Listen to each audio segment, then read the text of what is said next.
Ang nakapapasong init ng araw ay tila walang pakundangan sa kalungkutan na bumabalot sa Manila Memorial Park. Sa ilalim ng isang matayog na puno ng akasya, ang anino nito ay nagbibigay lamang ng kaunting ginhawa sa mag-asawang Michael at Catherine. 3 taon na ang lumipas, ngunit ang bigat sa kanilang mga dibdib ay parang kahapon lamang nangyari. Si Catherine nakaluhod sa malambot na damo ay marahang hinahaplos ang malamig at makinis na ibabaw ng lapidang gawa sa itim na granito. Ang kanyang mga daliri ay binabaybay ang mga nakaukit na pangalan na sanhi ng kanyang walang katapusang pighati, Kai at Leo. Ang kanyang kambal, ang kanyang mga anghel, 2 dilaw na bulaklak ng rosas, bahagyang nalalanta na dahil sa tindi ng sikat ng araw ang nakapatong sa tabi ng kanilang mga pangalan. Isang ritual na linggo-linggo niyang ginagawa, isang panatang hindi niya kailanman binigo. Isang butil ng luha ang pumatak mula sa kanyang mga mata, gumulong sa kanyang pisngi, at tuluyang bumagsak sa bato. Sinundan pa ito ng isa at isa pa. Ang kanyang mga balikat ay nagsimulang mayanig sa isang tahimik na pag-iyak. Catherine, mahal. Ang malumanay na bulong ni Michael ang kanyang anino ay tumakip sa asawa. Inilagay niya ang kanyang kamay sa balikat nito. Oras na para umuwi. Masyado nang matindi ang init. Hindi umimik si Catherine. Ang kanyang tingin ay nakapako sa maliit at naka-frame na litrato ng 2 batang lalaki na may magkakamukhang ngiti, mga matang kumikinang sa kawalang malay. Ang sakit ay nanunuot, sariwa pa rin na parang isang bukas na sugat. Isang saglit pa, Michael. Pakiusap. Ikbi niya ang kanyang boses ay garalgal at basag. Bumuntong hininga si Michael, isang tunog na puno ng pagod at pag-aalala. Naupo siya sa tabi nito, ang kanyang mamahaling pantalon ay hindi inalintana ang lupa. Hinawakan niya ang kamay ng asawa, ang mga daliri nito ay nanlalamig sa kabila ng init ng panahon. Alam niyang walang salita ang makakapawi sa sakit na nararamdaman nito, ngunit hindi niya kayang iwan itong mag-isa sa ganitong kalagayan. Sa gitna ng katahimikan na pinaghihiwa lamang ng huni ng mga ibon at ng malayong ugong ng trapiko, isang boses ang bumasag sa kanilang pagluluksa. Ginang ang mga batang yan.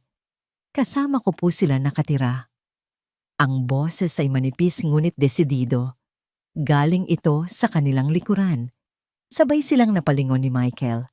Nakatayo roon ang isang batang babae, marahil ay hindi lalampas sa 10 taong gulang. Payat ang kanyang pangangatawan, balot sa isang marungis na t-shirt at punit-punit na shorts. Ang kanyang buhok ay magulo, at ang mga paa niya ay walang sapin na babalutan ng alikabok ng sementeryo. Ngunit ang kanyang mga mata, madilim at seryoso, ay may bigat na hindi angkop sa kanyang edad. Nakaturo ang kanyang maliit na daliri sa litrato ng kambal sa lapida. Si Michael ang unang nakabawi mula sa pagkabigla. Isang inis ang mabilis na gumuhit sa kanyang mukha. Anong sinasabi mo, bata? Ang mariin ngunit pabulong niyang tanong. Maingat na huwag masyadong lakasan para sa kapakanan ni Catherine. Hindi ito lugar para magbiro. Ngunit hindi natinag ang bata. Humakbang siya palapit, ang kanyang mga mata ay hindi bumibitiw sa pagkakatingin sa kanila. Hindi po ako nagbibiro, Ginoo. Ulit niya mas malinaw ngayon. Ang 2 batang yan, sa litrato sina Kai at Leo, nasa bahay po namin sila. Buhay sila. Ang bawat salita ay parang isang malakas na sampal kay Catherine. Ang kanyang pag-iyak ay naputol. Ang kanyang isip ay nagsasabing, imposible ito, isang malupit na panlilinlang. Ngunit ang kanyang puso, ang pusong sawi ng isang ina, ay biglang tumibok ng napakabilis, naghahanap ng kahit katiting na pag-asa. Tama na. Halos pasigaw na, sabi ni Michael. Tumayo siya at hinarap ang bata. Umalis ka na. Kung pera ang kailangan mo, bibigyan kita. Huwag mo lang kaming guluhin. Inakala niya ay matatakot ang bata, ngunit nanatili itong matatag. Mula sa bulsa ng kanyang shorts may dinukot ang bata. Isang maliit na bagay na kumislap sa ilalim ng sikat ng araw. Inilahad niya ang kanyang maruming palad. Nakalagay doon ang isang manipis na silver bracelet na pambata. Bahagyang nangingitim na ito sa kalumaan, ngunit sa maliit na plakheng nakakabit dito, malinaw pa ring nababasa ang nakaukit na pangalan. Kai. Napatigil sa paghinga si Catherine. Ang mundo ay tila huminto sa pag-ikot. Iyon ang bracelet na siya mismo ang nagsuot sa kaliwang kamay ni Kai noong binyag nito. Isang espesyal na regalo mula sa kanyang lola, isang bagay na walang sino mang nakakaalam, kundi ang pinakamalapit nilang pamilya. Naalala niya ang pakiramdam ng malamig na metal sa mainit na balat ng kanyang sanggol. Saan mo? Saan mo nakuha yan? Nanginginig na tanong ni Catherine. Ang kanyang boses ay isang mahinang bulong. Parang isang hayop na nasugatan, gumapang siya palapit sa bata at dinampot ang pulseras. Nanginginig ang kanyang mga daliri habang hinahaplos ang maliliit na letra. Totoo ito. Hindi ito panaginip. Ang bigat ang gasgas, ang pamilyar na hugis. Ang puso niya ay kumakaripas, tila gustong kumawala sa kanyang dibdib. Ang lahat ng lakas sa kanyang katawan ay biglang nawala. Itinaas niya ang kanyang nangingilid na mga mata mula sa pulseras patungo sa seryosong mukha ng bata. Isang tanong ang namuo sa kanyang isipan, isang tanong na pinaghalong takot at hindi kapani-paniwalang pag-asa. Sinubukan niyang magsalita, ngunit walang boses na lumabas. Ang kanyang mga labi ay bahagyang bumuka. Catherine! Isang malakas na sigaw ang kumawala sa bibig ni Michael. Nakita niya ang pagputla ng kanyang asawa, ang pagbaliktad ng mga mata nito. Bago pa man bumagsak si Catherine sa damuhan, mabilis niya itong nasalo. Ang huling nakita ni Catherine, bago siya lamunin ng kadiliman, ay ang mga mata ng batang babae, mga matang nangungusap ng isang katotohanang napakasakit at napakagandang paniwalaan. At pagkatapos, wala na. Ang amoy ng alkohol at ang mahinang ugong ng aircon ang gumising kay Catherine. Dahan-dahan niyang iminulat ang kanyang mga mata. Pamilyar na puting kisame, ang lambot ng kanilang kama. Nasa bahay na sila. Tumagilid siya at nakita si Michael nakaupo sa gilid ng kama, hawak ang isang basang bimpo na marahil ay ipinupunas sa kanyang noo kanina. Ang mukha nito ay gusot sa pag-aalala, ngunit may bahid din ng inis. Michael? Mahinang tawag niya. Huwag ka munang bumangon. Malumanay na. Sabi ni Michael, ngunit may diin sa kanyang boses. Nawalan ka ng malay sa sementeryo. Pinakaba mo ako. Umupo si Catherine, hindi inalintana ang pagkahilo. Ang mga alaala ay mabilis na bumalik na parang isang malakas na alon. Ang bata, ang pulseras, ang mga salitang binitiwan nito. Ang bata, nasaan ang bata? Nagpapanik niyang tanong hinahanap ng kanyang mga mata, ang bawat sulok ng kanilang maluwag na silid. Bumuntong hininga si Michael, isang tunog na naglalaman ng lahat ng pagdududa sa mundo. Wala na siya. Pinaalis ko na. Catherine, pakinggan mo ako. Sabi niya hinawakan ng mga kamay nito. Isa yung scam. Isang napakasamang uri ng panloloko. Maraming desperadong tao sa mundo. Narinig siguro niya tayo nakita ang pangalan sa lapida at gumawa ng kwento. Pero ang pulseras, Michael, giit ni Catherine, ang kanyang mga mata ay nagsusumamo. Ang pulseras ni Kai, walang nakakaalam noon, kundi tayo. Maaring nanakaw yon, o nawala noon pa man, at ngayon lang natagpuan. Maraming posibleng paliwanag, Catherine. Huwag mong saktan ang sarili mo sa isang kasinungalingan. Ang boses ni Michael ay puno ng luhika, isang pagtatangkang protektahan ang asawa mula sa panibagong sakit. Ngunit para kay Catherine, ang luhika ay isang pader na humaharang sa tanging liwanag na nakita niya sa loob ng 3 taon. Hindi. Mariin niyang sabi, Tinatanggal ang kanyang mga kamay mula sa pagkakahawak ni Michael. Naramdaman ko, Michael. Sa kaibuturan ng puso ko, alam kong nagsasabi siya ng totoo. Kailangan nating hanapin ang batang yon. Kailangan nating makita. Hindi niya matapos ang sasabihin, natatakot na bigkasin ang pag-asang biglang sumibol sa kanyang dibdib. Tumayo si Michael at naglakad-lakad sa silid, ang kanyang mga kamay ay nasa kanyang baywang. At paano natin siya hahanapin? Isang batang kalye na hindi man lang natin alam ang pangalan. Catherine, ito ang eksaktong bagay na sinasabi ng therapist mo. Kailangan mong harapin ang katotohanan. Ang mga anak natin, natigilan siya, hindi kayang tapusin ang malupit na pangungusap. Ngunit sa pagkakataong ito, may ibang apoy sa mga mata ni Catherine. Hindi na ito ang blangkong tingin ng pighati. Ito ay determinasyon. Sinabi niya kung saan siya nakatira. Sabi ni Catherine, sinusubukang alalahanin ang eksaktong mga salita. Isang lugar, malapit sa ilog. Leah. Tinawag niya ang sarili niya na Leah. At sinabi niyang malapit sa isang simbahan niya, nakita ang mga bata. Michael, pakiusap. Kung may kahit katiting na tsansa, kahit 1% lang, hindi ba natin susubukan? Ang pagsusumamo sa boses ng kanyang asawa ay tumagos sa pader ng pagdududa ni Michael. Nakita niya ang kislap sa mga mata nito, isang kislap na matagal na niyang hindi nakikita. Isang kislap na akala niya ay tuluyan nang namatay kasama ng kanilang mga anak.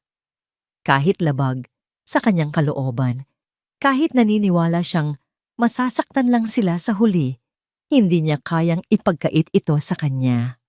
Sige, pagsuko niya. Sige, hahanapin natin siya.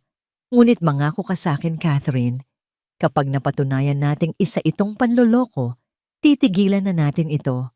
Babalik na tayo sa pagharap sa katotohanan. Tumango si Catherine, ang mga luha ng pasasalamat ay gumugulong sa kanyang mga pisngi.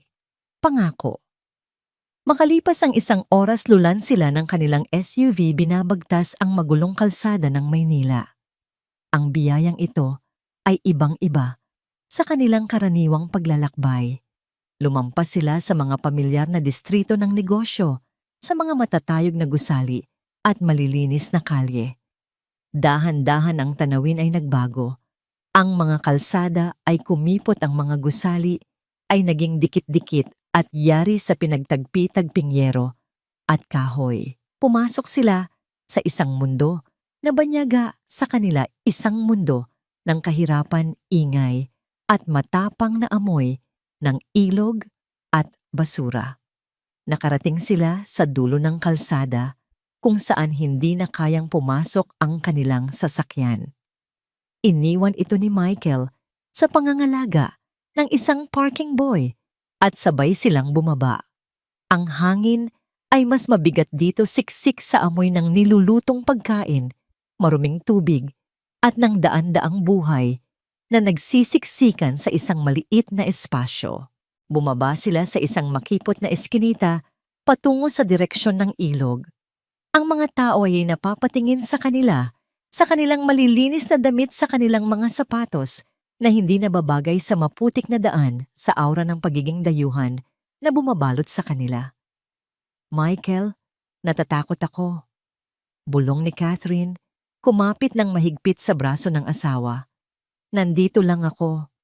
Sagot ni Michael, ang kanyang mga mata ay alerto, sinusuri ang bawat sulok.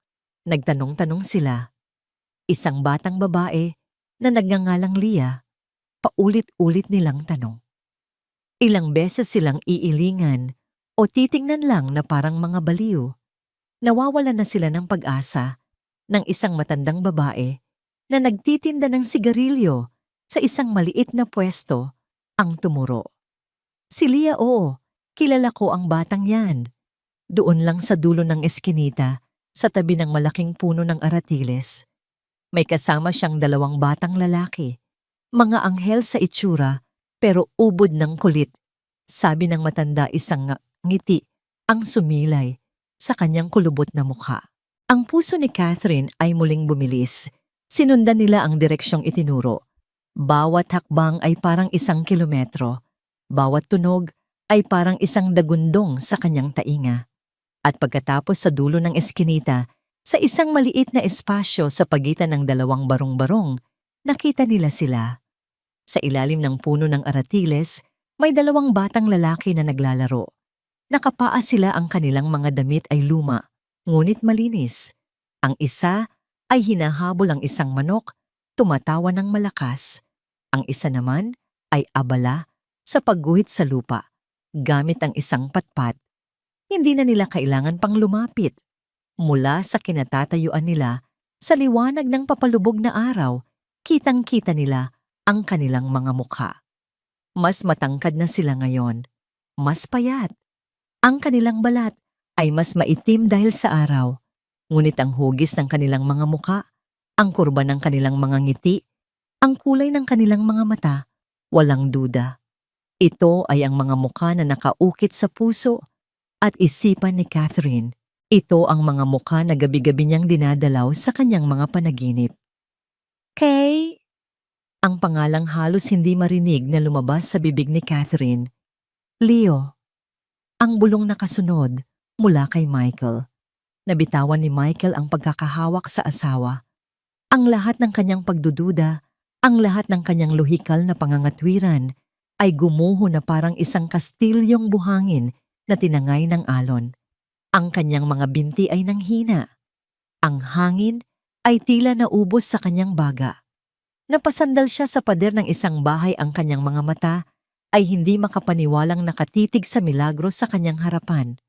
Si Catherine na naman ay napahawak sa kanyang bibig, pinipigilan ng isang sigaw na nagbabadyang kumawala, isang sigaw ng pinaghalong sakit galak at 3 taon ng naipong pangungulila. Nakatayo sila roon, 2 multo mula sa ibang mundo, tahimik na pinapanood ang kanilang mga anak na buhay. Buhay na buhay. Ang sandaling iyon ay tila isang eksena mula sa isang panaginip, isang surreal na larawan kung saan ang oras ay tumigil. Ngunit ang pag-ikot ng mundo ay nagpatuloy nang biglang lumitaw si Leah mula sa likod ng isang barong-barong, may bitbit na isang maliit na palanggana ng tubig. Napansin niya ang 2 estranghero na nakatayo sa dulo ng eskinita.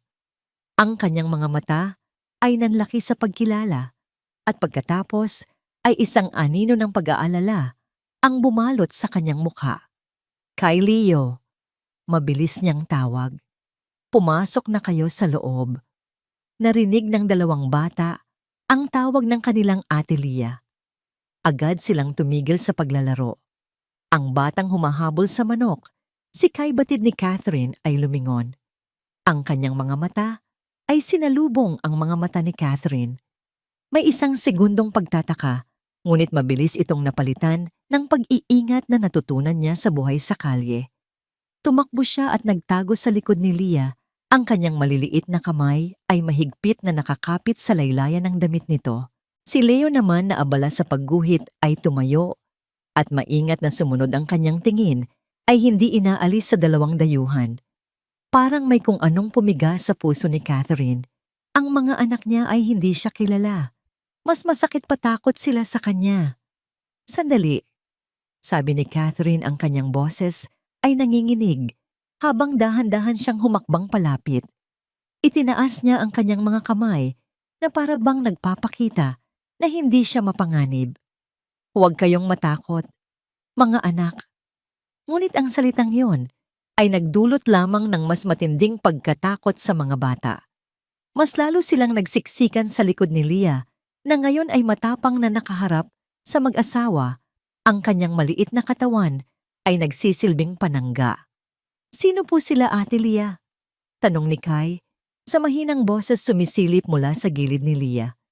Bumaling si Leah kay Catherine at Michael, isang tahimik na tanong ang mababasa sa kanyang mga mata. Hindi niya alam kung ano ang sasabihin. Dahan-dahang lumuhod si Catherine. Sa maputik na lupa, hindi inalintana ang dumi na kumakapit sa kanyang mamahaling palda. Sinubukan niyang pantayan ang level ng mga bata. Ako, ako ang nanay ninyo. Sabi niya ang bawat salita ay puno ng emosyon. Ibinukas niya ang dala niyang paper bag at inilabas ang isang laruang robot, isang bagay na binili niya kanina sa isang department store, sa isang biglaang bugso ng pag-asa. Tingnan ninyo para ito sa inyo. Iniabot niya ang laruan, ngunit walang sino man sa dalawang bata ang gumalaw para kunin ito. Sa halip ang tingin nila ay puno ng pagtataka at kawalan ng tiwala. Pagkatapos isang bagay ang nangyari na tuluyang dumurog sa puso ni Catherine. Hindi namin kayo kilala. Sigaw ni Kai, ang kanyang tinig ay matinis at puno ng takot. Si Ate Lia lang ang pamilya namin. Ang mga salita ay tumama na parang isang punyal, paulit-ulit. Si Ate Lia lang ang pamilya namin. Ang lahat ng hangin ay tila nawala sa baga ni Catherine. Napayuko siya, ang kanyang mga balikat ay muling nayanig sa isang tahimik na pag-iyak. Ang laruang robot ay nahulog mula sa kanyang nanginginig na kamay at bumagsak sa lupa. Si Michael na kanina pa tahimik na nagmamasid ay lumapit at marahang inalalayan si Catherine patayo. Nakita niya ang sakit sa mukha ng kanyang asawa at isang galit ang nagsimulang mamuo sa kanyang dibdib. Isang galit hindi sa mga bata, kundi sa kung sino man ang may kagagawan ng lahat ng ito. Naunawaan niyang hindi ito magiging madali. Hindi ito isang masayang reunion na tulad sa mga pelikula. Ito ay isang masalimuot na sugat na kailangang gamutin ng may pag-iingat. Lia, sabi ni Michael, sa isang kalmadong boses, ibinaling ang kanyang atensyon sa batang babae. Salamat sa pag-aalaga mo sa kanila. Nagulat si Lia sa tono ni Michael. Inaasahan niya ang galit, ang pagbawi sa mga bata. Ngunit ang narinig niya ay pasasalamat. Dumukot si Michael sa kanyang wallet at kumuha ng isang makapal na bungkos ng pera. Inabot niya ito kay Lia. Para sa inyo, pambili ng pagkain at mga damit. Umiling si Lia. Hindi po kailangan, Ginoo. May trabaho po ako. Tanggapin mo na. Giit ni Michael. Hindi ito bayad. Tulong ito. Kinuha niya ang kamay ng bata at sa pilitang inilagay ang pera. Pagkatapos ay inabot niya ang kanyang cellphone.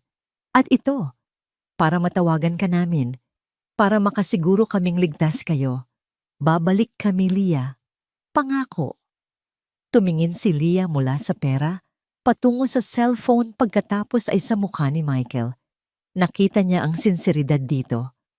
Dahan-dahan siyang tumango. Hinila na ni Michael si Catherine palayo, habang ang huli ay patuloy na lumilingon sa kanyang mga anak na unti-unting lumiliit sa kanilang paningin. Ang pag-alis ay mas masakit pa kaysa sa pagdating. Habang naglalakbay sila pabalik sa kanilang mundo, walang nagsasalita sa loob ng sasakyan. Tanging ang mga hikbi ni Catherine ang maririnig. Ang dating pag-asang nagliliyab ay napalitan ng isang malamig at masakit na katotohanan. Ang kanyang mga anak ay buhay. Ngunit nawala sila sa kanya sa paraang hindi niya inaasahan. Nang makarating sila sa kanilang tahimik na tahanan, umupo si Catherine sa sofa nakatingin sa kawalan. Si Michael naman ay naglakad patungo sa bintana, nakatanaw sa mga ilaw ng lungsod na nagsisimula ng sumindi. Ang galit sa kanyang dibdib ay lumalaki. May gumawa nito sa atin, Catherine. Sabi niya, ang kanyang boses ay mababa at puno ng determinasyon. Binasag niya ang katahimikan. Hindi sila basta nawala. May kumuha sa kanila. May nag-abandona sa kanila. May nagtago sa atin ng katotohanan sa loob ng 3 taon. Tumingin sa kanya si Catherine, ang kanyang mga mata ay pula at namamaga. At hahanapin ko kung sino. Pagpapatuloy ni Michael, ang kanyang mga kamao ay nakakuyom sa kanyang gilid. Kahit anong mangyari, malalaman natin ang totoo. Sa kanyang isipan, isang pangalan ang nagsimulang umalingaw-ngaw. Isang tao na may koneksyon, may motibo, at may kakayahang gumawa ng isang napakalupit na bagay. Ang unang tao na kailangan niyang imbestigahan ay ang taong pinakamalapit sa kanila. ang matandang tutor ng kanyang biyenan, si Arturo, isang maikling pagbabalik-tanaw. 3 taon na ang nakalipas. Ang hangin sa loob ng marangyang silid ni Catherine ay siksik sa amoy ng mga bulaklak at gamot. Si Catherine, mas payat at may malalim na itim na bilog sa ilalim ng kanyang mga mata, ay nakaupo sa gilid ng kama, nakatingin sa kawalan. Ang kalungkutan ay isang mabigat na kumot na bumabalot sa kanya, ninanakaw ang kanyang lakas at pag-iisip. Pumasok ang kanyang ina, si Doña Imelda, may dalang isang tasa ng mainit na tsa. Ang kanyang mukha ay nagpapakita ng pag-aalala, ngunit ang kanyang mga mata ay matalas mapanuri. "Catherine, anak," malumanay niyang sabi umupo sa tabi nito. "Uminom ka muna nito. Makakatulong ito para kumalma ka." Hindi gumalaw si Catherine. "Kasalanan ko, Nay." Bulong niya ang mga salita ay paulit-ulit na niyang sinasabi sa loob ng ilang linggo. "Hindi ako naging mabuting ina. Masyado akong mahina. Kung sana mas malakas lang ako." Hinawakan ni Doña Imelda ang kamay ng anak. Ang kanyang pagkakahawak ay matatag, halos masakit. "Huwag mong sabihin yan. Hindi mo ito kasalanan." May isang sandaling katahimikan bago siya nagpatuloy. Ang kanyang boses ay bumaba sa isang mapanghikayat na bulong. Marahil ito ay isang biyaya. Isipin mo na lang, anak. Napakahirap alagaan ng kambal. At sa kalagayan mo, sa iyong depression, marahil ay iniligtas ka ng Diyos sa mas malaking paghihirap. Sila ay nasa mas mabuting lugar na ngayon. Ang mga salita ay sinadyang maging pampalubag loob, ngunit ang mga ito ay parang lason na dahan-dahang tumatagos sa isipan ni Catherine, nagtatanim ng binhi ng pagdududa sa sarili niyang kakayahan, pinapalakas ang paniniwalang siya ay isang bigo. Sa kasalukuyan, ang alaala ng mga salitang iyon ay bumabalik kay Catherine na may kasamang bagong nakakakilabot na kahulugan. Ang pagbisita sa mansyon ni Doña Imelda sa Forbes Park ay parang pagpasok sa teritoryo ng kaaway. Ang matataas na pader, ang malawak na hardin, ang malalamig na marmol, na sahig lahat ay tila nangungutya sa kaguluhang nararamdaman nila. Sinalubong sila ni Doña Imelda sa sala, nakasuot ng isang eleganteng sutlang damit. Ang kanyang puting buhok ay perpektong nakaayos. "Catherine, Michael, anong sorpresa?" Bati niya, isang nangiti ang sumilay sa kanyang mga labi habang humahalik siya sa pisngi ng anak. "Ano't napadalaw kayo?" Naupo sila sa malambot na puting sofa. Kinuha ni Catherine ang kamay ng ina, isang kilos na dati ay nagbibigay sa kanya ng kapanatagan, ngunit ngayon ay nagdudulot ng kakaibang kaba. "Nay, may mahalaga kaming sasabihin." Simula ni Catherine, ang kanyang boses ay bahagyang nanginginig. "Ano yon, anak? Huwag mo akong takutin. Sa tingin namin ay buhay ang kambal." Ang nangiti sa mukha ni Doña Imelda ay bahagyang naglaho, ngunit mabilis niya itong naibalik. Tumawa siya, isang tawang pilit at hindi umaabot sa kanyang mga mata. "Anak, ano ba yang sinasabi mo? 3 taon na. Napag-usapan na natin ito. Ang pag-iisip ng ganyan ay lalo lang magpapahirap sa'yo." "Hindi, Nay. May nakita kami." Pagpapatuloy ni Catherine, ang kanyang pagkakahawak ay humigpit. "Isang bata ang lumapit sa amin sa sementeryo. May dala siyang ebidensya at nakita na namin sila. Buhay sila, Nay. Buhay ang mga apo mo." Si Michael, na tahimik lamang na nakamasid, ay nakatuon ng buong pansin sa reaksyon ng kanyang biyenan. Nakita niya ito. Isang kislap, isang napakabilis na pagbabago sa mga mata ni Doña Imelda, isang kislap ng takot bago ito muling natakpan ng maskara ng pag-aalala. At napansin niya ang isa pang bagay, ang mga daliri ni Doña Imelda na humawak sa kanyang tasa ng tsaa ay bahagyang nanginig sapat lamang upang lumikha ng isang maliit na alon sa mainit na likido. "Catherine, mahal," sabi ni Doña Imelda, ang kanyang boses ay puno ng awa. "Ang isip mo ay nililinlang ka lamang. Ang pagdadalamhati ay nakakagawa ng mga ganyang bagay. Michael, baling niya sa kanyang manugang, hindi mo ba dapat siya tulungan? Dalhin mo siya sa isang espesyalista. Ito ay sintomas ng kanyang karamdaman. Ang pagdidiin sa huling salita ay isang direktang patama, isang paalala sa kahinaan ni Catherine. Ngunit si Michael ay hindi natinag. Paano kung totoo, Doña Imelda? Kalmadong tanong ni Michael, ang kanyang tingin ay matalim. Paano kung talagang buhay sila, hindi ba't dapat tayong maging masaya? Siyempre naman, ngunit ayokong umasa kayo sa wala. Ayokong makita kang masaktan muli. Catherine, giit ni Doña Imelda. May isa pa akong tanong. Sabi ni Michael, hindi binabago ang kanyang tono. Naalala ko si Mang Arturo, ang dati ninyong trooper. Nasaan na kaya siya ngayon? Baka may alam siya sa mga nangyari noon. Ang pagbanggit sa pangalan ni Arturo ay nagdulot ng isa pang reaksyon. Si Doña Imelda ay napatuwid ng upo. Si Arturo, matagal na siyang wala. Nagretiro na at umuwi sa probinsya. Bakit mo naman siya natanong? Ang sagot ay masyadong mabilis. Isang ensayadong kasinungalingan. Wala lang. Naisip ko lang. Simpleng sagot ni Michael. Naintindihan ni Doña Imelda na tapos na ang usapan. Bigla siyang tumayo. Naku, may mahalaga pa pala akong gagawin. Pasensya na kayo mga anak, ngunit kailangan ko nang tapusin ang pag-uusap na ito. Catherine, mag-ingat ka. At Michael, alagaan mo ang asawa mo. Mabilis niya silang inihatid palabas ng pinto, isang kilos na malinaw na nagpapahiwatig na hindi na sila welcome. Habang naglalakad sila pabalik sa kanilang sasakyan, ang katahimikan sa pagitan nina Michael at Catherine ay mabigat. Naniniwala ka na ba sa akin, Michael? Basag ni Catherine sa katahimikan.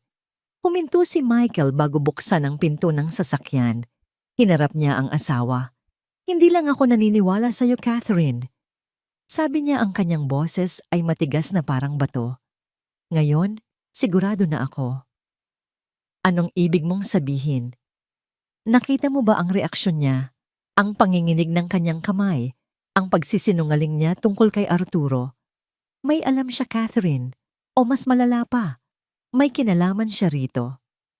Ang implikasyon ng mga salita ni Michael ay napakalaki, napakasama, na hindi kayang tanggapin ng isip ni Catherine. Hindi magagawa ni Mama yon. Ina ko siya. Ang mga ina ay dapat nagpoprotekta sa kanilang mga anak. Sagot ni Michael. Hindi nila ninanakaw ang kanilang mga apo. Sumakay sila sa kotse. Habang pinaaandar ni Michael ang makina, ang kanyang isip ay buo na. Ang pagdududa ay naging katiyakan. Hindi na ito isang simpleng paghahanap sa katotohanan. Ito ay isa ng laban. At alam na niya kung sino ang tunay nilang kalaban. Kinabukasan, hindi na natiis ni Catherine ang pananabik at pag-aalala. Habang si Michael ay abala sa kanyang opisina, sinusubukang gamitin ang kanyang mga koneksyon upang mahanap ang tunay na kinaroroonan ni Arturo. Si Catherine ay kumilos ng mag-isa. Nagmaneho siya patungo sa pinakamalapit na grocery store at pinuno ang kanyang cart ng mga bagay na naisip niyang kailangan, ng mga bata, gatas, biskwit, sariwang prutas at ilang bagong damit na maingat niyang pinili. Bawat bagay na kanyang dinadampot ay may kasamang kirot sa kanyang puso, isang paalala ng 3 taon ng mga kaarawan na pinalampas niya ng mga gabing hindi niya sila naalagaan. Nang may takot at determinasyon, muli niyang binagtas ang daan patungo sa lugar na tila ibang mundo mula sa kanyang kinagisnan. Sa pagkakataong ito, ipinarada niya ang kanyang sasakyan sa malayo at naglakad dala-dala ang mabibigat na paper bags. Hindi na niya naramdaman ang pagod o ang init. Ang tanging nasa isip niya ay ang makita muli ang kanyang mga anak. Hindi siya lumapit. Sa halip, humanap siya ng isang lugar sa kabilang iskinita kung saan maaari siyang magtago sa likod ng isang pader na may mga baging isang lihim na manonood sa buhay na dapat sana ay sa kanya. Mula sa kanyang pinagtataguan, Kitang-kita niya ang lahat. Nakita niya si Leah na matiyagang sinusubuan si Leo ng lugaw, habang si Kai ay masayang naglalaro ng holen kasama ang ibang mga bata. Ang mga eksena ay simple at ordinaryo, ngunit para kay Catherine, ang mga ito ay parang mga diamante. Nakita niya ang paraan ng pagtawa ni Kai, ang paraan ng pagkunot ng noo ni Leo kapag ayaw niya ang pagkain, mga maliliit na detalye na nagpapatunay na sila nga ang kanyang mga anak. Isang matinding selos at kalungkutan ang gumapang sa kanyang puso. Isang batang babae na halos bata pa rin ang gumagawa ng mga bagay na dapat sana ay siya ang gumagawa. Siya dapat ang nagpapakain. Siya dapat ang nakikipaglaro. Siya dapat ang tumatanggap ng mga yakap at ngiti. Samantala, sa kabilang bahagi ng lungsod, sa isang maingay at siksikang distrito ng Tondo, si Michael ay naglalakad sa mga eskinita na mas masikip pa kaysa sa lugar kung nasaan si Catherine. Ang hangin ay amoy usok ng sasakyan at prinitong isda, gamit ang impormasyong nakuha mula sa isang dating empleyado ng kanyang kumpanya na may mga kamag-anak sa lugar. May hawak siyang isang pirasong papel na may nakasulat na address. Habang hinahanap niya ang tamang numero ng bahay, isang tawag ang pumasok sa kanyang telepono. Si Catherine. "Michael, nasaan ka?" Tanong nito. May bahid ng pagtatampo sa boses. "May inaasikaso lang ako. Mahal. Ikaw, nasa bahay ka ba? Magpahinga ka muna." Sagot ni Michael umiiwas. "Bakit ang bagal mo? Bakit parang wala kang ginagawa?" Sumat ni Catherine ang kanyang naipong pighati at pagkainip ay sumabog. "Nandito sila, Michael, ang mga anak natin. Bawat segundong lumilipas ay isang segundong hindi natin sila kasama. Hindi ko na kaya maghintay." "Catherine, makinig ka," maring sabi ni Michael. "May ginagawa ako. Isang bagay na mahalaga. Magtiwala ka lang sa akin. Umuwi ka na pakiusap. Huwag kang gagawa ng kahit anong padalos-dalos." Pinatay ni Catherine ang tawag, isang buntong hininga ng frustrasyon ang kumawala sa kanya. Pakiramdam niya ay mag-isa siya sa laban na ito. Sa sandaling iyon, isang malakas na iyak ng bata ang pumukaw sa kanyang pansin. Si Leo ay nadapa habang naghahabulan sila ni Kai. Ang kanyang tuhod ay nagasgasan sa magaspang na lupa. Agad siyang napaiyak, hindi dahil sa sakit kundi dahil sa gulat. "Ate Leah, Ate Leah." Sigaw niya sa pagitan ng mga hikbi. Mabilis na lumapit si Leah, kinuha ang bata at kinarga ito. Hinipan niya ang sugat, hinalikan ito at nagsimulang kumanta ng isang pamilyar na oyayi. "Tahan na ang baby ko." Ang malambot niyang awit. Sa loob lamang ng ilang sandali, ang pag-iyak ni Leo ay napalitan ng mahinang pagsinghot. Humigpit ang yakap niya sa leeg ni Leah, ang kanyang muka ay isinubsob sa balikat nito, naghahanap ng kanlungan. Napanood ni Catherine ang buong eksena. Ang kanyang mga mata ay nanlabo dahil sa mga luha. Ang eksenang yon, ang pinakasimpleng kilos ng pag-aalaga ng isang ina, ay ipinagkait sa kanya. Sa puso ng kanyang anak, ang pangalang tinatawag sa oras ng sakit at takot ay hindi mama, kundi Ate Leah. Ang katotohanan yon ay mas masakit pa kaysa sa libu-libong karayom. Ito ang sandaling naintindihan niya ang tunay na lalim ng kanyang kawalan. Hindi lang ang pisikal na presensya ng kanyang mga anak ang ninakaw sa kanya, kundi pati na rin ang kanilang puso. Samantala, sa Tondo, sa harap ng isang kinakalawang na gate ng isang maliit na apartment, natagpuan ni Michael ang address na kanyang hinahanap. Isang matandang lalaki ang nakaupo sa isang bangkito sa labas, naninigarilyo, nakatingin sa kawalan. Mukha itong mas matanda at mas pagod kaysa sa kanyang naaalala. "Mang Arturo?" tanong ni Michael. Ang matanda ay nag-angat ng tingin. Ang kanyang mga mata ay nanlaki sa gulat at takot. Ang sigarilyo ay nahulog mula sa kanyang nanginginig na mga daliri. Tumayo si Michael sa harap niya, ang kanyang anino ay tumatakip sa matanda. Huminga siya nang malalim inihahanda ang sarili sa komprontasyong magbabago ng lahat. Pagkatapos ay kumatok siya sa pinto. Pinagbuksan ni Arturo si Michael hindi dahil gusto niya, kundi dahil alam niyang wala na siyang tatakbuhan. Ang sala ng kanyang maliit na apartment ay masikip at madilim, amoy luma at alak. Isang bote ng muranggin ang nakapatong sa isang maliit na mesa sa tabi ng isang natutulog na pusa. Naupo si Arturo sa isang upuang yantok na umuugang, habang si Michael ay nanatiling nakatayo, nangingibabaw sa kanya na parang isang hukom. "Bakit ka nandito?" Nanginginig na tanong ni Arturo, hindi makatingin ng diretso sa mga mata ni Michael. "Alam mo kung bakit ako nandito, Mang Arturo?" Sagot ni Michael, ang kanyang boses ay kalmado, ngunit may bigat na parang yelo. "Gusto kong malaman ang lahat, simula sa umpisa." Wala akong alam. Pagkakaila ng matanda, ngunit ang kanyang pag-iwas ng tingin at ang panginginig ng kanyang mga kamay ay sumisigaw ng kasinungalingan. "Nagretiro na ako. Matagal na. Wala na akong pakialam sa mga buhay ninyo." Hindi na tinag si Michael. Humakbang siya palapit. "Buhay ang kambal, Mang Arturo. Nakita na namin sila. Inaalagaan ng isang batang kalye sa isang squatter sa tabi ng ilog. Ngayon, sabihin mo sa akin ulit na wala kang alam." Ang bawat salita ay parang isang suntok sa sikmura ni Arturo. Napahawak siya sa kanyang dibdib, nahihirapang huminga. Ang multo ng kanyang kasalanan na sinubukan niyang ibaon sa alak sa loob ng 3 taon ay biglang nagbalik upang siya'y singilin.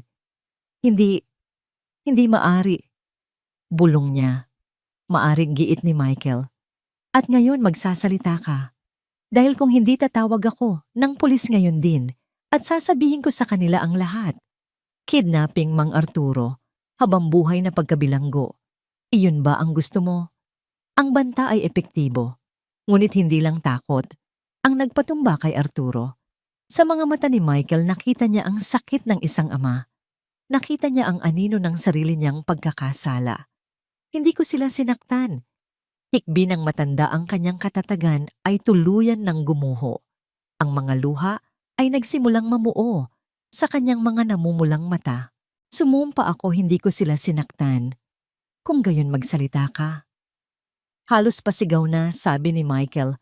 Ang kanyang pagtitimpi ay unti-unti nang nauubos. At nagsalita nga si Arturo. Sa pagitan ng mga hikbi at pag-ubo, ikinuwento niya ang lahat. Ang boses niya ay basag habang inilalarawan niya ang utos ni Doña Imelda. Si Ma'am Imelda, siya ang nagplano ng lahat. Simula niya, sabi niya, masyadong may sakit si Ma'am Catherine para mag-alaga ng kambal. Mas mabuti raw na mapunta sila sa isang mayamang pamilya na hindi magkaanak. Isang pamilya na magbibigay sa kanila ng lahat. Sila na raw ang bahala sa mga papeles. Ang trabaho ko lang ay dalhin ang mga bata sa isang meeting point. At ginawa mo? Tanong ni Michael, ang kanyang mga kamao ay nakakuyom. Tumango si Arturo. Oo, pero nagbago ang isip ng pamilyang yon. Sa huling sandali umurong sila. Natakot daw sa responsibilidad. Dito na tuluyang bumuhos ang luha ni Arturo. Nataranta si Ma'am Imelda. Kung ibabalik namin ang mga bata, malalaman ninyo ang lahat. Kung dadalhin namin sa ampunan, magkakaroon ng investigasyon. Ang utos niya sa akin. Ang huling utos niya, hindi niya matuloy na pahagulgol na lamang siya. Ano ang utos niya, Arturo? Sigaw ni Michael, nyugyog ang balikat ng matanda. Ang utos niya ay iwanan ko sila sa isang lugar na hindi na sila makikita. Hagulgol ni Arturo. Iligpit. Iyon ang salita niya. Isang nakakabinging katahimikan ang bumalot sa silid. Ang kasamaan ng ginawa ni Doña Imelda ay napakalaki, napakadilim na halos hindi kayang iproseso ng isip ni Michael. Pero hindi ko ginawa. Mabilis na dugtong ni Arturo, ang kanyang mga mata ay puno ng pagsusumamo. Hindi ko kaya. May mga apo rin ako. Sa halip dinala ko sila sa tapat ng simbahan ng Baklaran. Gabi noon, maraming tao. Iniwan ko sila sa isang karton na may kumot at isang bote ng gatas. Nagdasal ako na may mabuting taong makakita sa kanila. Iyon lang ang naisip kong paraan para iligtas sila. At ang sarili ko. Napaupo si Michael sa kabilang upuan ng kanyang lakas ay biglang naubos. Ang kanyang biyenan, ang lola ng kanyang mga anak, ay nag-utos na patayin sila. May pruweba ka ba? Tanong ni Michael, ang kanyang boses ay halos isang pabulong. Kahit ano, isang bagay na magpapatunay sa sinasabi mo. Tumango si Arturo. Nanginginig siyang tumayo, lumapit sa isang lumang aparador at may kinuha mula sa isang nakatagong kahon. Isang luma, mumurahing cellphone. Natakot ako kay Ma'am Imelda. Paliwanag niya habang kinakalikot ang telepono. Alam kong kaya niya akong baliktarin.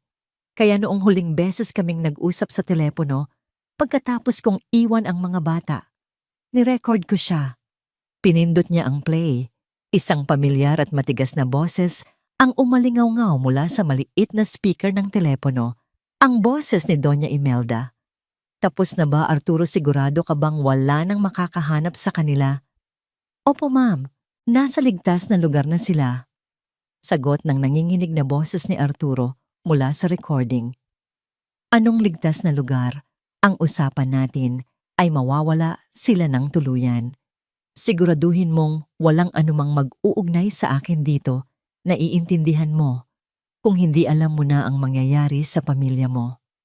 Ang recording ay nagpatuloy pa, bawat salita ay isang karagdagang patunay sa kasalanan ni Doña Imelda. Pinatay ni Arturo ang recording. Ang tanging maririnig sa silid ay ang kanilang mabibigat na paghinga. Kinuha ni Michael ang telepono mula sa kamay ni Arturo. Tiningnan niya ito, ang ebidensya na sisira sa kanyang biyenan, ang katotohanang dudurog sa puso ng kanyang asawa. Ang bigat nito sa kanyang palad ay parang bigat ng buong mundo. Tumayo siya, hindi na muling tumingin sa naghihinagpis na matanda. Salamat, Mang Arturo, sabi niya sa isang malamig at walang emosyong boses. Naglakad siya palabas ng apartment pabalik sa maingay na kalye ng Tondo, ngunit wala siyang marinig. Ang tanging umuugong sa kanyang tainga ay ang malamig at malupit na boses ni Doña Imelda mula sa recording. Habang naglalakad siya, idinayal niya ang numero ni Catherine. Hawak niya ng mahigpit ang dalawang telepono, ang sa kanya at ang kay Arturo. Ang galit sa kanyang puso ay parang isang bulkan na malapit nang sumabog. Ngunit kailangan niyang maging matatag para kay Catherine, para sa kanilang mga anak. Nang sumagot si Catherine, ang boses nito ay puno pa rin ng hinanakit. Michael, umuwi ka na. Sabi ni Michael, ang kanyang boses ay kalmado sa isang paraan na nakakatakot. Umuwi ka na ngayon din. Oras na para harapin natin ang nanay mo. Ang biyahe pabalik sa Forbes Park ay mabilis at tahimik. Si Catherine, na nakaupo sa passenger seat, ay nararamdaman ang bigat ng bakal na determinasyon na nagmumula kay Michael. Hindi niya alam kung ano ang nalaman nito, ngunit ang katahimikan nito ay mas nakakakaba pa kaysa sa anumang sigaw. Ipinakita lamang ni Michael sa kanya ang lumang telepono ni Arturo at sinabing, nandito ang katotohanan. Pagdating nila sa mansyon, si Doña Imelda ay nasa sala pa rin nagbabasa ng isang makapal na libro, isang tasa ng tsa ang nasa tabi niya. Tumingala siya nang pumasok sila, isang bahagyang inis ang gumuhit sa kanyang mukha. Nandito na naman kayo. Hindi ba't sinabi ko na? Gusto naming makipag-usap, Mama. Sabi ni Catherine, ang kanyang boses ay nanginginig, ngunit may bagong lakas, isang lakas na nakuha niya mula sa katatagan ni Michael. Bumuntong hininga si Doña Imelda at isinara ang libro. Tungkol saan na naman ito, Catherine? Kung tungkol pa rin ito sa iyong mga guni-guni. Hindi na ito tungkol sa mga guni-guni, Doña Imelda. Putol ni Michael ang kanyang paggamit ng formal na pangalan sa halip na mama o tita ay isang malinaw na deklarasyon ng digmaan. Lumapit siya sa center table na gawa sa salamin at ipinatong dito ang lumang telepono ni Arturo. Nakausap ko na siya. Ang mukha ni Doña Imelda ay biglang namutla. Ang kanyang mga mata ay napako sa telepono na para bang ito ay isang ahas na handang tumuklaw. Sino? Hindi ko kilala. Kung sino? Huwag ka nang magsinungaling. Sigaw ni Catherine, hindi na napigilan ng sarili. Si Mang Arturo, ang trooper na sinabi mong umuwi na sa probinsya. Si Doña Imelda ay tumayo sinusubukang bawiin ang kanyang kontrol. Muli niyang isinuot ang maskara ng isang nag-aalalang ina. Catherine, anak, niloloko ka lang ng asawa mo. Michael, anong ginagawa mo? Sinisiraan mo ako sa sarili kong anak. Nagsimula siyang umiyak, mga buwayang luha na dati ay laging gumagana kay Catherine. Ngunit hindi na ngayon. Tapos na ang pag-arte, Imelda. Malamig na sabi ni Michael. Kinuha niya ang telepono at pinindot ang play. Ang maliit na speaker ay umalingaw-ngaw sa malawak at tahimik na sala. Tapos na ba, Arturo, sigurado ka bang wala nang makakahanap sa kanila? Ang boses ni Doña Imelda malinaw at walang duda ay pumuno sa hangin. Ang kanyang mukha ay nag-iba ng kulay mula sa pagkaputla patungo sa kulay abo. Ang kanyang bibig ay bahagyang bumuka sa pagkabigla. Ang usapan natin ay mawawala sila ng tuluyan. Siguraduhin mong walang anumang mag-uugnay sa akin dito. Pinatay ni Michael ang recording. Ang katahimikan na sumunod ay nakakabingi. Si Catherine na kanina pa tahimik na nakikinig ay dahan-dahang humakbang palapit sa kanyang ina. Ang kanyang buong katawan ay nanginginig hindi sa takot, kundi sa isang matinding galit na ngayon lang niya naramdaman sa buong buhay niya. Bakit, Nay? Ang tanong niya, ang kanyang boses ay isang mahinang bulong na puno ng sakit. Bakit sinubukan ni Doña Imelda na abutin ang anak? Catherine, ginawa ko lang yun para sa'yo. Masyado kang mahina. Hindi mo sila kayang alagaan. Iyon ang pinakamabuti para sa lahat. Ang mga salitang iyon, ang parehong mga salita na ginamit niya para lasunin ang isip ni Catherine noon ay ang naging mitya. Pinakamabuti. Sigaw ni Catherine, ang kanyang boses ay umalingaw-ngaw sa buong kabahayan. 3 taon. 3 taon akong namuhay sa impyerno. 3 taon akong umiiyak gabi-gabi. Sinisisi ang sarili ko. 3 taon mong pinanood ang paghihirap ko. Alam mo ang totoo. Sa isang biglaang pagsabog ng galit na hindi niya kailanman inakala na kaya niyang gawin, iwinasiwas ni Catherine ang kanyang braso sa ibabaw ng glass table. Ang tasa ng tsaa, ang libro, ang mga mamahaling palamuti, lahat ay lumipad at bumagsak sa sahig sa isang nakakayanig na tunog ng nababasag na porselana at salamin. Isang matinis na ingay ang kumalat sa silid. Napaatras si Doña Imelda sa gulat. Pag-ibig, patuloy na sigaw ni Catherine. Ang mga luha ay bumubuhos na sa kanyang mga mata. Ngunit ito ay mga luha ng galit, hindi ng pighati. Pag-ibig ba ang tawag sa pagnanakaw ng sarili mong mga apo? Pag-ibig ba ang pag-utos na itapon sila na parang basura? Sinira mo ang buhay ko. Hindi mo naiintindihan. Sinubukan ni Doña Imelda na mga tuwiran. Hinawakan niya ang braso ni Catherine. Isang malakas na tunog ang pumunit sa hangin. Isang malutong na sampal. Ang palad ni Catherine ay dumapo ng buong lakas sa pisngi ng kanyang ina. Ang ulo ni Doña Imelda ay tumagilid sa tindi ng impact. Isang mapulang marka ang agad na gumuhit sa kanyang maputlang balat. Ang lahat ay natahimik. Maging si Michael ay nabigla sa ginawa ng kanyang asawa. Si Doña Imelda ay dahan-dahang nag-angat ng tingin. Ang kanyang mga mata ay puno ng hindi makapaniwalang sakit at kahihiyan. Hinawakan niya ang kanyang pisngi. Tumingin si Catherine sa kanyang kamay na para bang hindi niya kilala ang bahaging iyon ng kanyang katawan. Pagkatapos ay ibinalik niya ang kanyang tingin sa ina. Ang kanyang mga mata ay malamig na parang yelo, walang bahid ng anumang pagsisisi. Simula ngayon, sabi niya, ang kanyang boses ay kalmado. at pinalbawat salita ay tila isang matalim na piraso ng yelo. Wala na akong ina. Tumalikod siya, hindi na muling lumingon. Hinawakan niya ang kamay ni Michael at magkasama silang naglakad palabas ng mansyon papalayo sa mga nabasag na piraso ng porselana, sa sahig papalayo sa mga nabasag na piraso ng kanilang pamilya.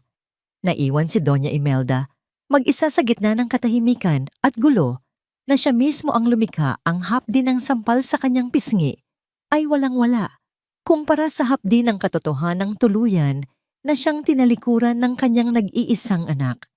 Ang mga sumunod na linggo ay isang magulong bagyo ng mga abogado, papeles at emosyon. Ang pagputol ng ugnayan kay Doña Imelda ay ang madaling bahagi. Ang tunay na laban ay ngayon palang nagsisimula. Gaya ng inaasahan, hindi basta-basta sumuko si Doña Imelda. Dahil sa kahihiyan at galit, ginamit niya ang kanyang yaman at impluwensya para pahirapan sila.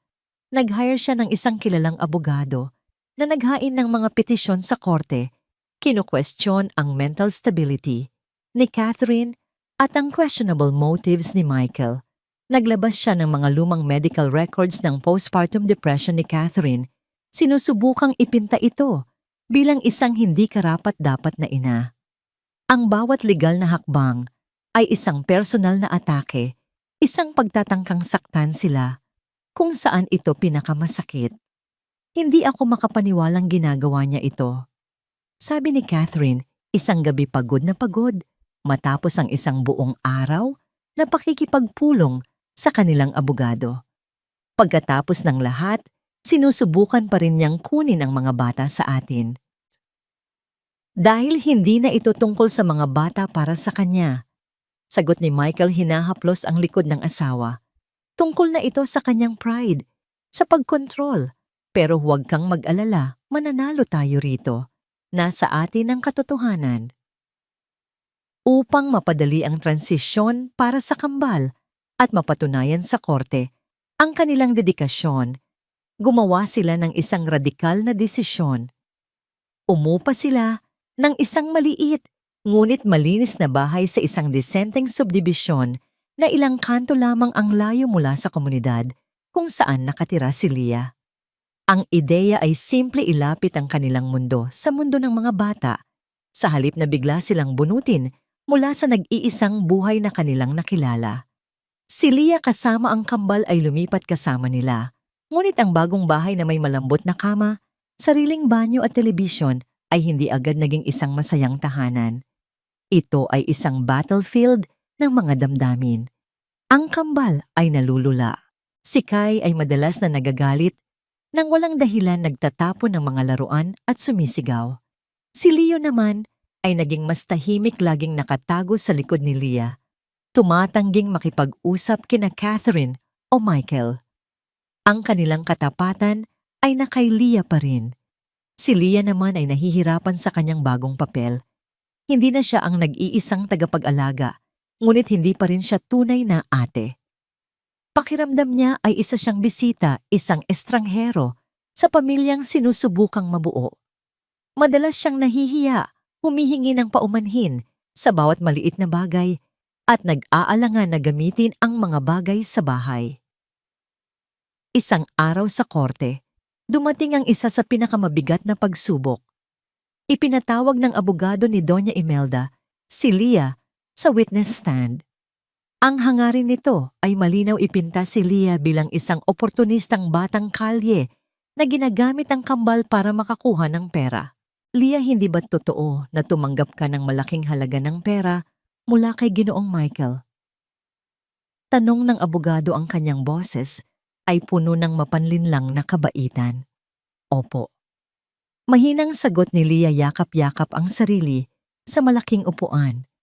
At hindi ba't totoo na nakatira ka ngayon sa isang magandang bahay, kumakain ng masasarap na pagkain at tinatamasa ang buhay na hindi mo kailanman naranasan?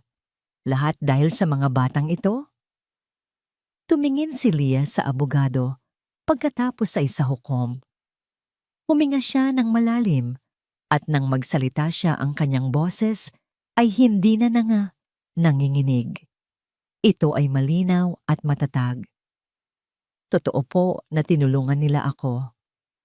Sabi niya ang kanyang mga mata ay diretsyong nakatingin sa abogado. Pero sa loob po ng halos 3 taon, ako po ang nag-alaga sa kanila. Ako po ang nagpapakain sa kanila mula sa kakarampot na kinikita ko sa pangangalakal ng bote. Ako po ang hindi natutulog kapag may lagnat sila. Ako po ang nagtuturo sa kanila kung paano magdasal. Hindi ko po sila ginamit. Minahal ko po sila. Ang sinseridad at bigat sa boses ng isang 10 taong gulang na bata ay nagpatahimik sa buong korte. Maging ang hukom ay tila natigilan. Ang abogado ni Doña Imelda ay sinubukang magtanong pa, ngunit ang pinsala ay nagawa na. Ang kanyang estratehiya ay bumalik sa kanya. Pagkatapos ng ilang linggong paglilitis, naglabas ang korte ng isang pansamantalang desisyon. Ang kambal ay mananatili sa pangangalaga ni na Michael at Catherine, ngunit sa ilalim ng regular na pag-inspeksyon ng isang social worker. Isa itong maliit na tagumpay, ngunit isang napakahalagang hakbang. Sa parehong araw, habang papalabas sila ng korte, ibinigay ni Michael ang isang sobre sa kanilang abogado. Gusto naming simulan ang proseso, sabi ni Michael habang si Catherine ay mahigpit na humawak sa kamay ni Leah sa kanyang kabilang panig. Anong proseso ito? Tanong ng abogado. Ang legal adoption para kay Leah. Sagot ni Catherine, isang ngiti ang unang beses na sumilay sa kanyang mga labi sa loob ng mahabang panahon. Gusto naming opisyal na siyang maging anak. Dahil sa totoo lang, matagal na siyang bahagi ng pamilyang ito. Tumingala si Leah kay Catherine, ang kanyang mga mata ay nanlaki sa pagtataka. Ang mga luha ay nagsimulang mamuo sa gilid ng kanyang mga mata. Sa unang pagkakataon, naramdaman niya na hindi lang siya isang tulay sa pagitan ng mga magulang at ng kambal. Naramdaman niya na siya ay tahanan. Ang pagbuo ng isang pamilya mula sa mga pira-pirasong bahagi ay isang mabagal at madalas na masakit na proseso. May mga araw na tila umaabante sila na puno ng mga saglit na ngiti at pagtawa. Ngunit meron ding mga araw na tila bumabalik sila sa simula kung saan ang mga pader sa pagitan nila ay tila mas mataas at mas matibay.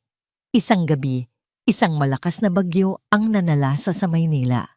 Ang hangin ay humahagupit sa labas at ang ulan ay walang tigil na bumabagsak sa kanilang bubong.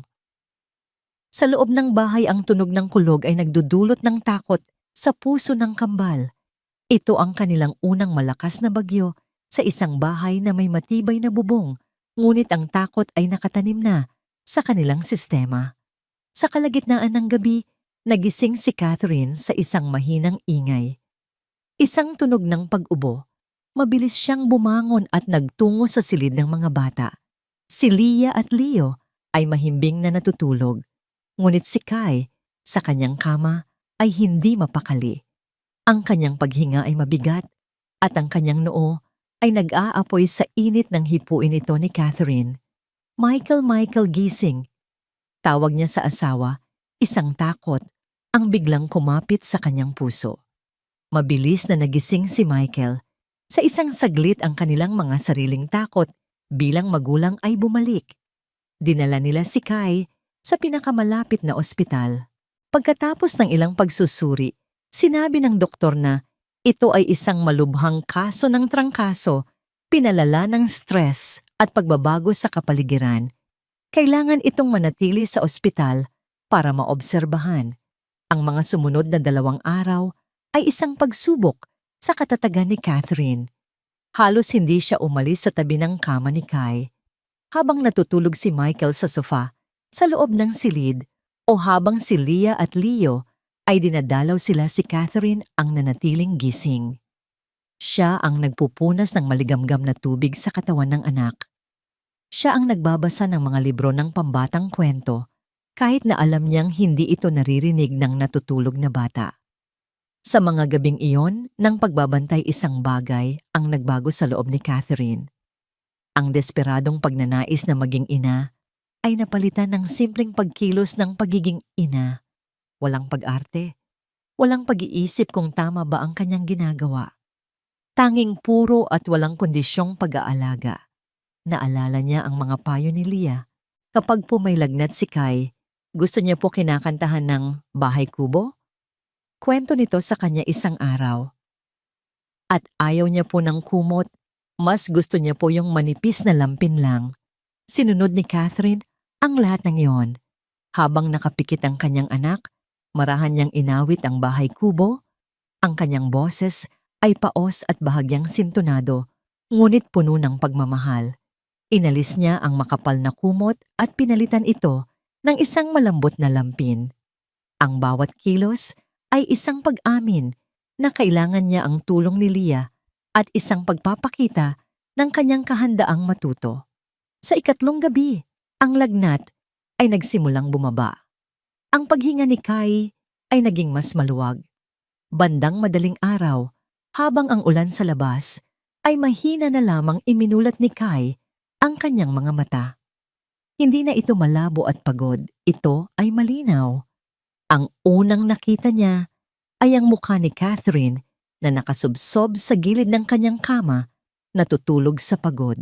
Dahan-dahan niyang inangat ang kanyang maliit na kamay at hinawakan ang buhok nito. Nagising si Catherine sa marahang haplos. Nag-angat siya ng tingin ng kanyang mga mata, ay sinalubong ang gising na mga mata ng kanyang anak. Isang nangiti ang sumilay sa mga labi ni Kai, isang tunay na ngiti na hindi pa nakikita ni Catherine mula nang magkita silang muli.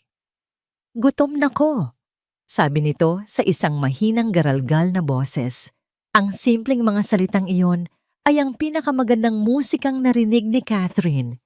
Mabilis siyang tumayo para tumawag ng nurse, ngunit bago siya makatalikod, hinawakan ni Kai ang kanyang kamay. Mayroon itong gustong sabihin. Nag-ipon ito ng lakas at sa isang napakalinaw, ngunit napakahinang tinig sinabi niya ang salitang matagal nang hinihintay ni Catherine. "Salamat po na, Mama." Ang salita ay tumago sa puso ni Catherine na parang isang mainit na sinag ng araw. Mama. Hindi ginang, hindi tita, kundi Mama. Ang mga luha ay muling bumuhos sa kanyang mga mata, ngunit sa pagkakataong ito ang mga ito ay purong luha ng kaligayahan. Yumuko siya at niyakap ang kanyang anak. Hindi masyadong mahigpit sapat lamang para maramdaman nito ang kanyang init. Walang anuman anak ko, walang anuman bulong niya sa buhok nito. Sa sandaling iyon bumukas ang pinto. Si Michael na may dalang kape at si Leah na may dalang bag ng damit ay pumasok. Nakita nila ang eksena, nakita nila ang yakap, narinig nila ang mahinang pag-iyak ni Catherine. Si Leo na nagising at sumunod sa kanila ay tumayo sa gilid. Napanood niya ang lahat. Nakita niya ang nangiti sa mukha ng kanyang kakambal. Nakita niya ang luha sa mga mata ng babaeng laging naroon para sa kanila. Walang sinabi si Leo, ngunit dahan-dahan siyang lumapit. Hindi siya yumakap. Ngunit iniabot niya ang kanyang maliit na kamay at marahang ipinatong ito sa braso ni Catherine. Isang simpleng kilos, isang tahimik na pag-amin. Sa maliit na silid ng ospital na yon, habang ang bagyo sa labas ay tuluyan nang humupa ang mga pader na yelo, sa pagitan nila ay nagsimulang matunaw. Hindi pa ito lubusang nawawala, ngunit sa unang pagkakataon, isang sinag ng liwanag, isang tunay at mainit na pag-asa ang nakalusot. Isang taon ang lumipas. Ang hangin ay amoy bagong pintura at pinakuluang pandan. Ang dating tahimik na community hall sa gilid ng komunidad ni Leah ay nabigyan ng bagong buhay. Ang mga kupas na pader ay napalitan ng masasayang kulay at ang mga bintana ay pinalamutian ng mga papel na banderitas na gawa ng mga bata. Sa loob ang 5 miyembro ng pamilya, si Michael, Catherine, si Leah na ngayon ay 13 anyos na at ang kambal na sina Kai at Leo na 8 taong gulang na ay abala sa pag-aayos. Si Michael ay maingat na nagkakabit ng isang bookshelf sa pader. Si Catherine at Leah ay nag-ayos ng mga libro at laruan sa mga bagong estante. Ang kambal naman ay masayang nagdidikit ng mga star-shaped na sticker sa mga mesa at upuan na pambata. Ang kanilang mga tawanan ay umuugong sa loob ng silid, isang musikang matagal nang hinahanap ni Catherine. Ang paggaling ay hindi isang tuwid na linya, ngunit sa loob ng isang taon, natagpuan nila ang kanilang ritmo. Ang kambal ay tinatawag na siyang Mama at si Michael na Papa, lalo na kapag may kailangan sila. Ngunit ang Ate Leah ay nanatiling isang sagradong titulo, isang pagkilala sa papel na hindi kailanman mapapalitan. Nanalo sila sa kaso.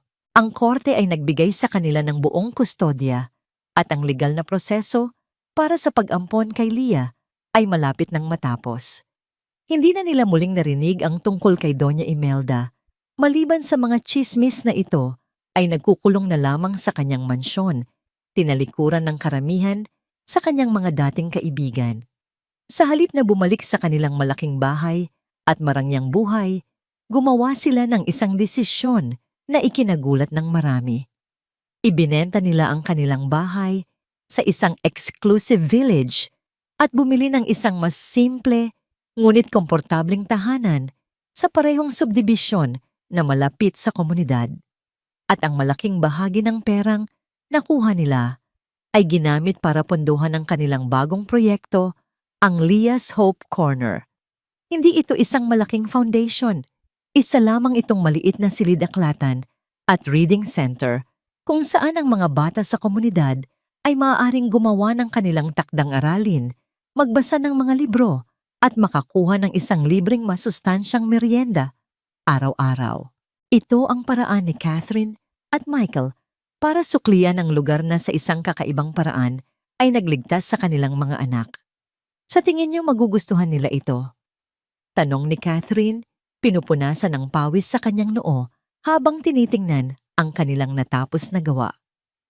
Sigurado yan, Ma, sabi ni Kai, habang si Leo ay tumango bilang pagsang-ayon. Ito po ang pinakamagandang lugar sa buong mundo. Dagdag ni Leah, isang nangiti ang nagliliwanag sa kanyang mukha. Para sa kanya, na lumaki sa gitna ng hirap, ang isang silid na puno ng libro ay isang paraiso. Sa araw ng formal na pagbubukas, ang lugar ay napuno ng mga bata at kanilang mga magulang. May simpleng salo-salo. Habang abala ang lahat, isang itim at mamahaling kotse ang huminto sa di kalayuan. Bumaba mula rito ang isang babae, si Doña Imelda. Mas payat siya ngayon, ang kanyang buhok ay hindi na kasing ayos ng dati at ang kanyang mukha ay nagpapakita ng bigat ng kanyang pinagdaanan. Dahan-dahan siyang naglakad palapit, ang kanyang mga mata ay nakatuon lamang kay Catherine. Napatigil ang tawanan. Lahat ay napatingin sa bagong dating. Mabilis na hinawakan ni Michael ang kamay ni Catherine. Catherine, anak, pakiusap. Sabi ni Doña Imelda, ang kanyang boses ay basag. Patawarin mo ako. Tumingin si Catherine sa babaeng nagsilang sa kanya, ang babaeng halos sumira sa kanya. Hinanap niya sa kanyang puso ang kahit katiting na awa, ngunit ang nahanap niya ay isang kalmadong kawalan. Ang sugat ay naghilom ng ngunit isang peklat. Ang naiwan, isang peklat na laging magpapaalala sa kanya ng sakit. Hindi ko magagawa iyan, Imelda. Sagot ni Catherine, ang kanyang boses ay hindi galit, kundi payapa. Pero sana, sa kung anumang natitirang panahon mo sa mundo, mahanap mo ang kapatawaran sa sarili mo. Nang akmang magmamakaawa pa si Doña Imelda, isang tao ang humakbang paharap. Si Leah. Tumingin siya ng diretso sa mga mata ng matanda, hindi nang aakusa, hindi galit, kundi may isang nakakagulat na kapanatagan. Salamat po sa ginawa ninyo, sabi ni Leah, ang kanyang boses ay malinaw. Kung hindi dahil sa inyo, hindi ko sana sila natagpuan. At kung hindi ko sila natagpuan, hindi sana ako nagkaroon ng pamilya. Napatulala si Doña Imelda sa sinabi ng bata. Ngunit ang pamilya po namin ay buo na ngayon. Pagpapatuloy ni Leah, wala na kayong lugar dito. Ang mga simpleng salitang yon na binitiwan hindi ng isang kaaway, kundi ng isang biktima na natagpuan ng kanyang lakas ang tuluyang nagpatahimik kay Doña Imelda. Walang nang anumang masasabi pa. Tumalikod siya at sa unang pagkakataon, mukha siyang tunay na talunan. Dahan-dahan siyang bumalik sa kanyang kotse at tuluyang umalis. Bumalik ang saya sa lugar. Ang insidente ay mabilis na nalimutan. Sa pagtatapos ng araw habang ang papalubog na araw ay nagbibigay ng isang ginintuang kulay, sa lahat na upo si Catherine sa isang maliit na bangko sa labas, pinapanood ang kanyang pamilya. Pinapanood niya si Michael na nakikipaghabulan sa kambal. Pinapanood niya si Leah na nagbabasa ng isang kwento sa isang grupo ng maliliit na bata. Hindi sila nagbago ng mundo. Hindi sila naging mga bayani sa pahayagan. Ngunit sa maliit na sulok na yon ng Maynila, gumawa sila ng isang bagay na mas mahalaga. Mula sa abo ng isang trahedya, itinayo nila ang isang tahanan. At mula sa mga ninakaw na kahapon, nagsimula silang bumuo ng isang bagong bukas, isang araw, sa bawat pagkakataon na puno ng pag-asa. Lumapit si Michael at umupo sa tabi niya. Inakbayan siya nito. "Masaya ka ba?" tanong nito. Tumingin si Catherine sa kanyang pamilya pagkatapos ay sa asawa. Ngumiti siya isang tunay at payapang ngiti. Sa wakas, bulong niya, "Buo na tayo." 6 na buwan ang lumipas mula nang buksan ang Leah's Hope Corner. Ang buhay para sa pamilya ni Michael ay nagsimulang magkaroon ng isang mapayapa at halos ordinaryong ritmo. Ang umaga ay puno ng abala sa paghahanda ng mga bata para sa eskwela. Ang hapon ay ginugugol ni Catherine sa community center, tinutulungan ng mga bata sa kanilang takdang aralin. Ang gabi ay para sa pamilya, hapunan kwentuhan, at ang simpleng kaligayahan ng pagiging magkakasama. Tila ang bagyo ay tuluyan ng lumipas. Isang umaga ng Sabado, habang ang mga bata ay abala sa panonood ng cartoons sa sala, si Michael ay tahimik na nagbabasa ng pahayagan sa kanilang dining table. Isang tasa ng mainit na kape ang nasa kanyang tabi. Isang maliit na balita sa seksyon ng negosyo ang pumukaw sa kanyang pansin. Ito ay tungkol sa isang kilalang developer ng real estate na iniimbestigahan dahil sa pandaraya sa mga titulo ng lupa.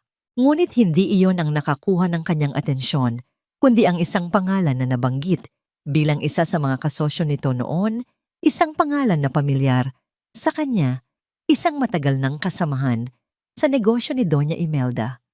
Isang malamig na kaba ang biglang gumapang sa kanyang dibdib. Isang pakiramdam na may mga bagay pa mula sa nakaraan na hindi pa tapos. Sinubukan niyang ipagwalang bahala ito, iniisip na nag-aalala lamang siya ng sobra. Ngunit ang pakiramdam ay nanatili isang anino sa isang maaraw na umaga. Sa sumunod na linggo ang mga aninong iyon ay nagsimulang magkaroon ng anyo. Isang hapon, nakatanggap si Catherine ng isang tawag mula sa guro ni Leo.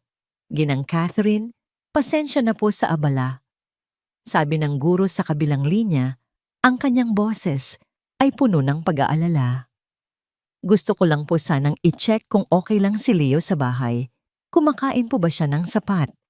Nagtaka si Catherine. "Oo naman, ma'am. Malakas siyang kumain." "Bakit po?" "Napapansin ko po kasi nitong mga nakaraang araw." Paliwanag ng guro, lagi po siyang may tinapay sa loob ng bag niya. Hindi po yung baon niya. Mga tinapay na galing sa kantin. At kahapon po nagkaroon ng kaunting insidente. May kaklase siyang aksidenteng natabig ang baunan niya at nahulog ang pagkain. Nagulat po kami lahat, Ginang Catherine.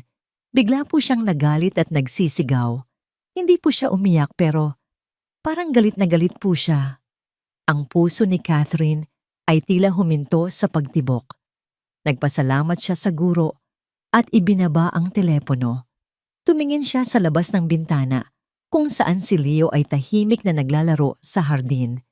Ang kanyang anak na laging kalmado at tahimik. Nagtatago ng pagkain. Nagpapakita ng galit na hindi niya kailanman nakita.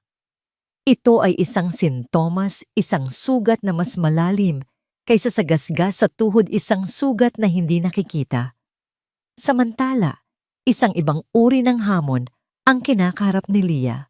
Pag-uwi niya mula sa eskwela, may dala siyang isang makapal at mabangong imbitasyon. Ito ay para sa ikapasa na kaarawan ni Isabel, ang pinakasikat na babae sa kanilang baitang.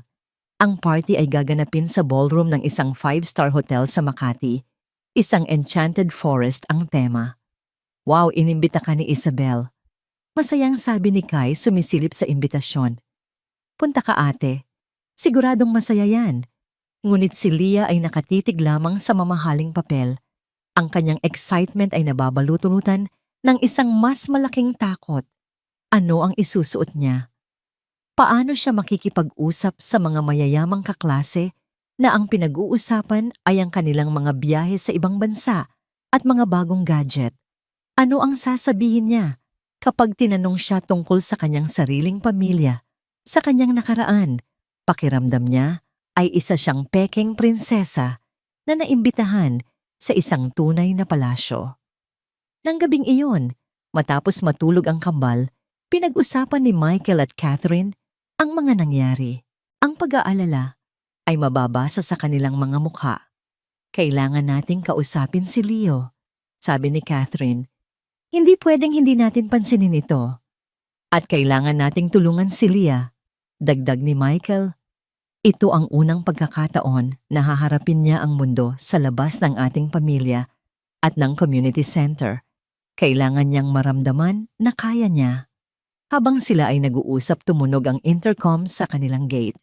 Isang security guard ang nagsabing may isang lalaking naghahanap kay Michael. Isang abogado raw. Nagtaka si Michael ngunit pinapasok niya ito. Ang dumating ay isang lalaking nasa edad 40, formal na nakasuot at may dalang isang leather briefcase. Nagpakilala siya bilang si Attorney David Reyes. Ginoong Michael, ginang Catherine, salamat sa pagtanggap ninyo sa akin, sabi ng abogado. Diretsahan na po ako. Narito ako dahil sa isang pamilyang kliyente ko. At ang kaso nila ay may malaking pagkakahawig sa pinagdaanan ninyo. Ipinaliwanag ni Attorney Reyes na ang kanyang mga kliyente ay nawalan ng bagong silang na anak na babae, 10 taon na ang nakalilipas. Ang opisyal na dahilan ay namatay ito sa ospital dahil sa isang impeksyon. Si Doña Imelda na isang kaibigan ng pamilya ang tumulong sa lahat ng paperwork at funeral arrangements. Ngunit kamakailan lamang dahil sa mga bali-balitang kumalat tungkol sa nangyari sa kambal, nagsimula silang magduda. Naniniwala sila na ang kanilang anak ay hindi namatay, ninakaw ito, sabi ni Attorney Reyes. At naniniwala silang si Doña Imelda nang may kagagagawan. Ngunit wala kaming matibay na ebidensya hanggang sa narinig namin ang tungkol sa pagtatapat ng inyong dating trooper, si Arturo. Tumingin siya ng diretso kay Michael. Ginoong Michael, ang kliyente ko ay handang magsampa ng kaso. Ngunit kailangan namin ang testimonya ni Arturo. Kailangan namin ang inyong tulong para idiin ang babaeng sumira hindi lang sa pamilya ninyo kundi marahil sa marami pang iba. Ang silid ay nabalot ng katahimikan. Ang anino na naramdaman ni Michael sa simula ng linggo ay hindi na isang anino. Ito ay isang halimaw na nagbabalik. Ang nakaraan ay hindi pa tapos sa kanila. Nagkatinginan si Michael at Catherine. Ang pagod ay makikita sa kanilang mga mata. Ngunit mayroon ding determinasyon. Hindi lang ito para sa kanila. Ito ay para sa hustisya, para sa ibang mga pamilya. Tumingin si Michael sa abogado. Ang kanyang desisyon ay buo na. Makikipagtulungan kami sa inyo. Sabi niya, ang kanyang boses ay matatag. Panahon na para harapin ni Imelda ang lahat ng kanyang mga kasalanan, minsan at para sa lahat. Ang desisyon ni Michael na makipagtulungan ay nagbunsod ng isang mabilis na sunog. Sa tulong ng testimonya ni Arturo at ng bagong kaso, na isinampa ng pamilya ni Attorney Reyes ang kwento ay sumabog sa media. Hindi na ito isang pribadong usapin ng pamilya. Ito ay naging isang pambansang iskandalo. Ang larawan ni Doña Imelda, ang dating respetadong socialite, ay nasa lahat ng pahayagan at balita sa telebisyon katabi ng mga headline na sumisigaw ng baby selling syndicate at dekadang panloloko na bulgar. Ang kanilang tahimik na buhay ay biglang nagulo. Ang mga reporter ay nagkampo sa labas ng kanilang subdibisyon. Ang telepono ay walang tigil sa pagtunog. Ngunit sina Michael at Catherine ay naging isang matibay na pader, pinoprotektahan ang mga bata mula sa kaguluhan. Ipinagbawal nila ang panunood ng balita at siniguro na ang buhay sa loob ng kanilang tahanan ay mananatiling normal hanggat maaari. Isang hapon, habang abala ang mag-asawa sa pakikipag-usap sa mga abogado, dumating ang araw na parehong kinasasabikan at kinatatakutan ni Leah ang kaarawan ni Isabel. Suot ang isang simpleng ngunit magandang asul na bestida na pinili ni Catherine at may dalang regalo na pinagtulungang balutin ng kambal. Hinatid siya ni Michael sa Marangyang Hotel. "Magsaya ka, anak," sabi ni Michael bago ito bumaba. "Tawagan mo lang ako kung gusto mo nang magpasundo." Ngumiti si Leah, ngunit ang kanyang ngamumangiti ay hindi umabot sa kanyang mga mata. Pagpasok niya sa ballroom, para siyang nalunod sa karangyaan. Ang mga naglalakihang chandelier, ang mga bulaklak, na tila walang katapusan ang mga waiter na nag-aalok ng mga inumin sa mga tray na pilak. Ang kanyang mga kaklase ay nakasuot ng mga damit na halatang libo-libo ang halaga. Ang kanilang mga kwentuhan ay tungkol sa bakasyon sa Europa, sa kanilang mga kabayo, sa kanilang mga designer bags. Sinubukan ni Leah na makisama, ngunit pakiramdam niya ay invisible siya. Hanggang sa isang grupo ng mga babae ang lumapit sa kanya. "Hi Leah, buti nakapunta ka." Bati ni Isabel ang may kaarawan. "Happy birthday, Isabel," sabi ni Leah, inaabot ang kanyang regalo. "Wow, ang ganda ng dress mo," sabi ng isang babae, ngunit ang tono nito ay may bahid ng pangmamaliit. "Saan mo nabili yan?" "Sa mall lang, sagot ni Leah. "By the way, Leah," sabat ng isa pa, isang babaeng nagngangalang Tiffany na kilala sa pagiging tsismosa. "Ang weird, di ba? Yung lola ng new parents mo, di ba siya yung nasa news, yung nangunguha raw ng mga bata? So anong story nyo? Saan ka ba talaga galing?" Ang tanong ay binitiwan na parang isang ordinaryong usapan, ngunit para kay Leah ito ay parang isang malakas na sampal. Ang lahat ng kanyang insecurities, ang kanyang nakaraan sa lansangan, ang kanyang pagiging ampon. Ang kahihiyan ng iskandalo ay biglang bumuhos. Ang ingay ng party ay biglang nawala. Ang kanyang paghinga ay bumilis. Pakiramdam niya ay lahat ng mata ay nakatingin sa kanya. Hinuhusgahan siya. Hindi siya sumagot. Tumalikod lang siya, tumakbo palabas ng ballroom, nilagpasan ang mga nagtatakang tingin at hindi na lumingon pa. Sa kabilang banda sa paaralan ng kambal, kasalukuyang idinaraos ang taunang sports fest. Masaya at maingay ang paligid. Ngunit para kay Leo, ang ingay at gulo ay nakakadagdag lamang sa kanyang pagkabalisa. Ang payo ni Catherine na subukan niyang huwag nang magtago ng pagkain ay gumagana naman sa bahay, ngunit sa eskwela, kung saan hindi niya kontrolado ang lahat, ang takot ay nananatili. Habang nakapila para sa tanghalian, kumuha siya ng isang extra na sandwich at pasimple niya itong inilagay sa kanyang bag. Ngunit isang grupo ng mas matatandang estudyante mula sa grade 5 ang nakapansin sa kanya. "Hoy, ang takaw mo naman!" Sigaw ng isa-isang sigasigang batang lalaki. "Bakit dalawa ang sandwich mo?"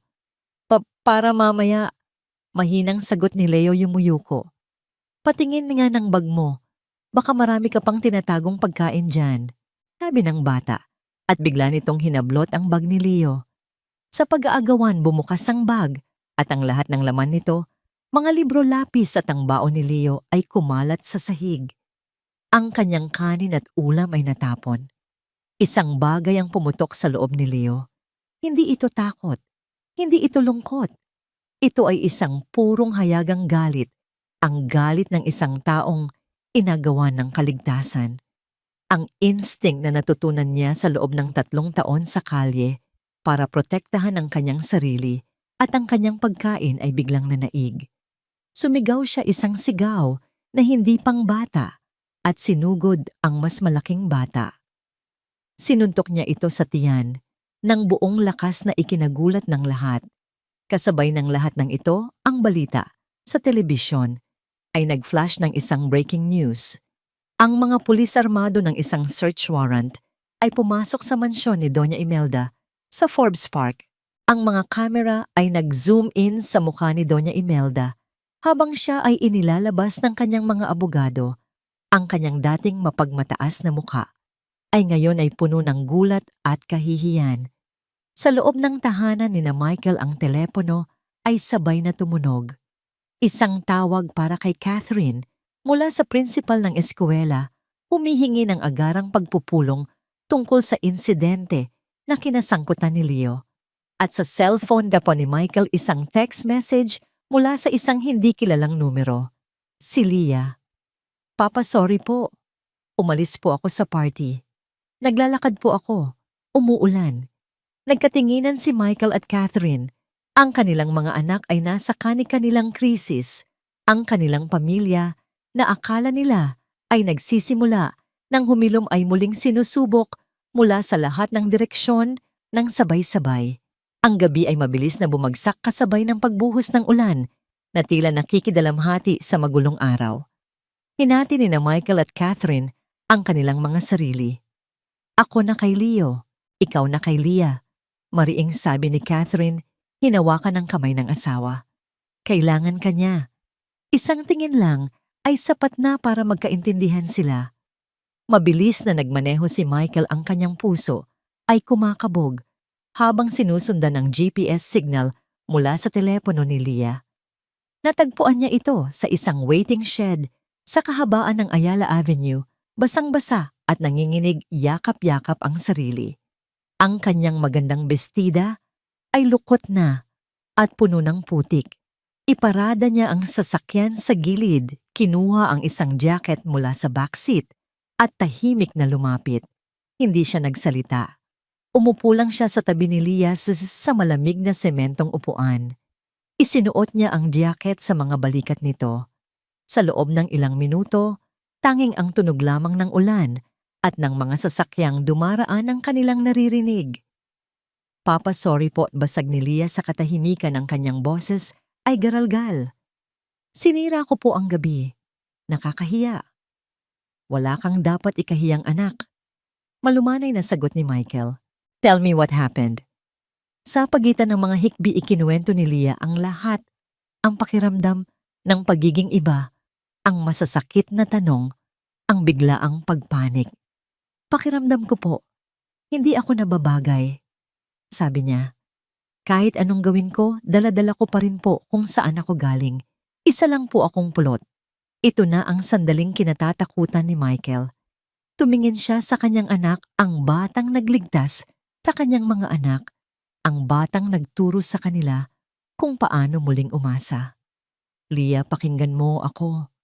Sabi niya, iniharap ang dalagita sa kanya. Ang pinanggalingan mo ay hindi isang bagay na dapat ikahiya. Ito ang nagpatatag sa'yo. Ito ang nagbigay sa'yo ng pusong mas malaki kaysa sa kanino man sa party na yon. Ang halaga mo ay wala sa damit na suot mo o sa laking ng bahay mo. Nasa loob mo yan. At para sa amin ni na mama mo, ikaw ang pinakamahalagang yaman sa mundo. Hindi ka pulot, Leah. Ikaw ay biyaya. Niyakap niya ng mahigpit ang kanyang anak. Sa loob ng yakap na yon, sa gitna ng ulan, naramdaman ni Leah ang isang katotohanang mas matimbang kaysa sa opinyon ng buong mundo. Siya ay minamahal. Siya ay kabilang. Samantala, sa guidance office ng paaralan na abutan ni Catherine si Leo, na tahimik na nakaupo sa isang sulok ang kanyang mga mata, ay nakatitig sa sahig. Kinausap na siya ng principal at ng guidance counselor. Ngayon oras na para sa ina. Naupo si Catherine sa tabi niya, hindi nagsalita. Hinintay niya si Leo. Nagagalit po kayo, Mama? Tanong nito, hindi pa rin nag-aangat ng tingin. Hindi anak, nag-aalala ako. Sagot ni Catherine. Gusto kong malaman kung ano ang nararamdaman mo. At doon ang lahat ng emosyong kinikimkim ni Leo ay bumuhos.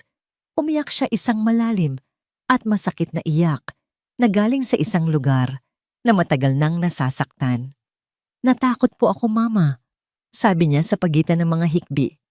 Noong natapon yung pagkain ko, naalala ko po yung dati.